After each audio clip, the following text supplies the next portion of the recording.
Hello everyone, it's Lindsay, and today I'm diving into the newest Revival Camp kit. This is kit number 2 from Illustrated Faith and DaySpring, and I am sharing with you guys my entry for the Route devotional written by Kristen, and I am working in Psalm 143 verse 8, which I will talk about here in just a few minutes, but I wanted to do some layering, some clustering, which I've been doing a lot of in my Bible. It's just kind of been my go-to lately. So I have pulled out the floral stamps from the kit this month, and I am going to ink these up with my brush markers. And so this is kind of the nice thing about having these big brush markers is you can go in and ink up these stamps with a whole bunch of different colors instead of just having, a black or a pink or whatever you're going to stamp it on your ink pad. This way you can go ahead and kind of customize the look of the stamp, which I really love. What I'm doing, because I'm using so many colors and it's taking me a few seconds to get the color on there, I am kind of huffing like hot air on the stamp once I've got that ink on there. And that moisture from your breath is just enough to kind of reactivate any of the ink that may have dried on the stamp while you're moving to the next color. And you can see you do not get a perfect impression with this, but that's okay. I'm not looking for a perfect impression. I want it kind of messy and distressed looking, and I don't know, it just came out exactly how I envisioned. Now, I will have that swatch sheet of the colors that I've pulled to match the kit over on my blog, so you can go check that out and see which markers I've pulled to go along with the kit this month. But I'm just going through and stamping just a few of each one of these flowers. And I'm really loving this process of stamping on cardstock and cutting it out and using it as die cuts as opposed to stamping directly in my Bible. You just have a little bit more control. You can deal with mess ups if something gets messed up. I don't know, I just kind of enjoy it. So I've also pulled out some die cuts here that are from this month's kit and last month's kit. And I'm going to ink all of these up with some Distress Oxide ink. This is Vintage Photo. And this way it kind of ties in all of the die cuts together because the cardstock I stamped on is different than the cardstock that the die cuts are printed on in the kit. And so by distressing them, it just kind of finishes off those die cuts, and I just love the vintage feel of them that goes along with this whole vintage camp theme. And you can see I am going to use one of the Revival Camp stickers that came in the kit this month. I have the sticker laid out right there, but I actually end up using the sticker that was on the packaging, the pink tissue paper, and using that instead. So I will swap it out here in just a minute. But I'm just inking these up on my non-stick craft mat, which makes it pretty easy cleanups, not all over the place, and it's just really easy to blend onto those die cuts. So you can see I started to cut out that sticker and then I swapped it to this one. This is the one that has the pink tissue paper on the back, and I am going to go ahead and ink up the sticker as well. It is a slick surface, so that ink doesn't want to stick totally well, but that's okay. It just kind of gives that distressed look. Now, before I adhere everything down, I'm going to work on the background, and I've been kind of playing around with some new ways to apply Distress Oxide inks to a Bible page. So a subscriber had sent me a wonderful little box of Happy Mail, and in it was this brush, and I'm pretty sure it's a makeup brush. I think she thought that it was a paintbrush, but I kind of think it's like a blush brush. And I looked at that and thought, I wonder if I could apply distress inks with this brush and get a much softer look on the page, and it works amazing. So one thing that I will say is I need to invest in some brushes for different color groups. So I need like a blue brush, a pinks and reds brush, a yellows and orange brush, because I just have the one right now that I was kind of experimenting with.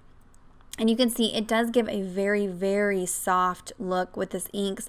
It's much more consistent than it would be using the mini ink blending tools on the page because it doesn't snag and catch on the page. But here you can see I brushed the brush off on a dry paper towel to kind of get that excess pink off of the brush. And then now I'm going in with the blue. However, there was a little bit of yellow left on this brush from when I had tried it out off camera, and so the yellow with the blue and the pink is kind of creating this muddied brown look where those colors are mixing together. So I do need to invest in some other brushes. I know that Tim Holtz has come out this year with like a stencil brush. They just haven't had them in store close to me, and I haven't placed any online orders, so I was just kind of working with what I had on hand. I know that in the makeup section of like Target, the e.l.f. brand makeup brushes are very inexpensive. They're from anywhere from $1 to $6 a brush, and so that might be something to look into if you're wanting to kind of do something similar to this. But I think this will be my new way for applying Distress Oxide inks to the background of the page in this soft blended look. It's so soft. This doesn't bleed through when you do it this way. I can work back and forth between the colors and get them to blend together, and it just gives this really, really, really soft color payoff on the background, which I really love. So I'm using Picked Raspberry, Broken China, and Faded Jeans, and I'm wanting this kind of pink to dark blue like sky look. And now I've gone ahead and pulled out the Advent stamp set. And like I said in my unboxing video, I had remembered that there was a star stamp in the Advent stamp set. This stamp set is still available. I'll have it linked down below for you guys. And this star matches the stars that are in the kit. So I'm going to go ahead and stamp those in this sky section of my page with that Broken China Distress Oxide ink. And then I can start kind of assembling my cluster. So I'm going to let that play out while we talk about the verse here. Again, I am journaling in Psalm 143 verse 8, which says, Let me hear in the morning of your steadfast love, for in your trust make me know the way I should go, for to you I lift up my soul. And so this devotional is written by Kristen, and she's talking about kind of her path to a new job and how God kind of took her down a different path than she had planned out for herself. And I don't know about you guys, but I've had that happen about 1 million times to me in my life. I have plans or I have ideas of how I want things to play out, and God surprises me with a scenic route to something totally different. And so that's kind of what I was thinking as I was creating this page, this idea of a scenic route, a route that isn't the direct route, it isn't the route that you had in mind. And so I'm wanting this cluster to be kind of look like all these wildflowers and trees, and, in this night sky. So this is the scenic route that you are taking to whatever it is that God is taking you to. And I have to earnestly pray for patience and endurance during that, because I am a very type A structured person. I want it my way when I want it, and that's not always God's way. So he has this funny way of doing things his way, and it's usually not what I had in mind, and I usually find myself trying to negotiate with him, and I'm sure we all know how that goes over. So I really enjoyed the devotional content from Kristen this month, and I did some reflecting on the actual devotional in my mini book that I created, and just a small amount of journaling on the page in my Bible here. So here you can see I've kind of clustered everything together where I want it, and I want everything to stay where I have it. So I used some washi tape to pick everything up. I did rub that washi tape off on my arm first to kind of take some of the stickiness off, but learn from my mistakes. I typically do this technique, and you'll see here, right here, it's going to tear. I usually do this with Glad Press and Seal. I learned that trick from Jennifer McGuire here on YouTube, but my puppy ate all of my Glad Press and Seal this week. I came in and she had found it in my office and had destroyed the entire box of it, so I didn't have it. So I thought I would try it with the washi tape, and it didn't work. It did tear some of those die cuts, so I did re-stamp the area that had torn and kind of re-distressed it, and then I'll go ahead and cover up that area with this other die cut, and it ends up being okay, but I could have avoided that just by using the Glad Press and Seal. I also, at some point, forgot to turn on my camera, and so I didn't catch myself stamping out my title here. I used those wood-mounted alpha stamps and then the stickers from Kit 1 of Revival Camp. My title there says, Sometimes God Takes Us on the Scenic Route. And then I've also pulled out the trail mix from the kit this month. It's all those fun little star die cuts and star confetti and all-star funness. So I'm going to start adding those to the sky up here. I did go ahead and punch out a tab out of the printables that you get. So if you order from DaySpring, DaySpring will email you the next day this free printable that goes along with the kit this month. So I'm using those patterns to punch out a tab.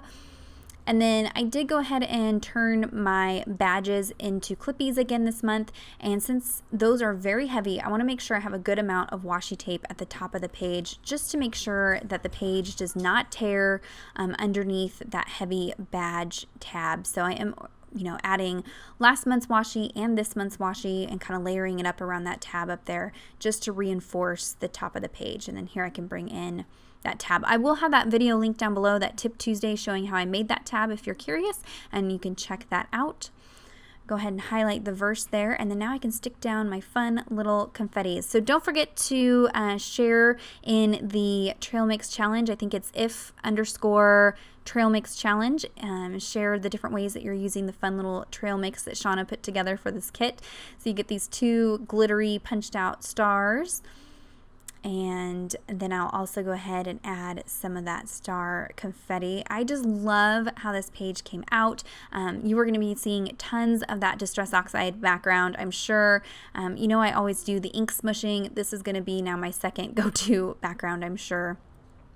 And these little star clippies from Felicity Jane are adorable. They're little mini paper clips, and they are so stinking cute. So I had to put one of those on there. I had all these different stars going on, but I think it worked out.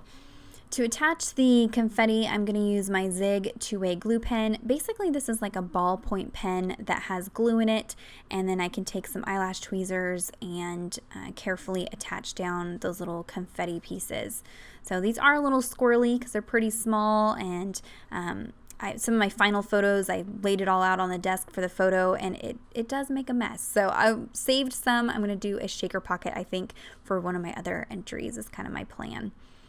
Just going to sprinkle that around, and you can see I left myself a little itty bitty area there where I could leave a little bit of journaling, and that is it for the entry for today. So if you have any questions or comments, be sure to leave those down below. Check out the description box for links to all the products mentioned today, as well as the blog post that has more close-up photos. Give this video a thumbs up if you enjoyed it, and subscribe to my channel if you're not already subscribed. And until next time, thank you so much. Bye-bye.